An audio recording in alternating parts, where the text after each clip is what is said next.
La méditation transcendantale nous permet de fondre dans le cosmos pour en devenir un fragment.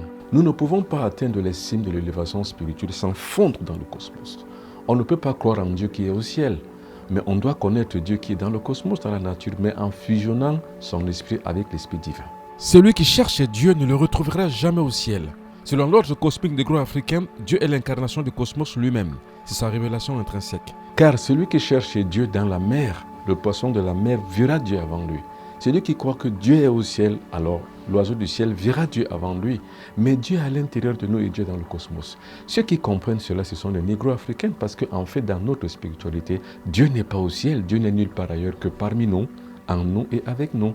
D'où cette façon de voir et de consommer la conscience divine nous permet donc d'être en phase avec l'énergie cosmique.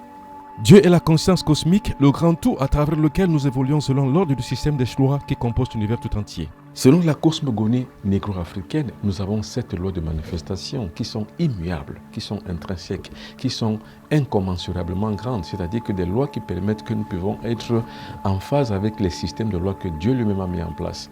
D'où l'énergie révélée est l'explosion divine qui s'est incarnée donc dans le cosmos. En étant donc un et indivisible avec le cosmos, on est avec Dieu. Notre vocation est d'en être des éléments incarnés. Toute science de l'évolution admet cette thèse, d'où l'importance de se transcender. La transcendance d'un être humain est conforme à toutes les lois cosmogoniques et surtout est conforme à toute la loi de l'évolution.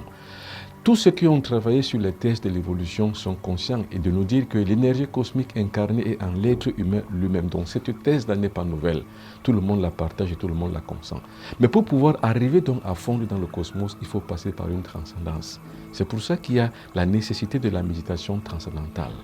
La méditation transcendantale permet de fusionner avec Dieu, l'énergie cosmique en qui nous avons le mouvement et l'être. Dans l'enseignement du mont Bobino Biton, calqué sur le modèle des anciens et mystiques ordres du temple d'Imhotep, accent est mis sur cette transcendance.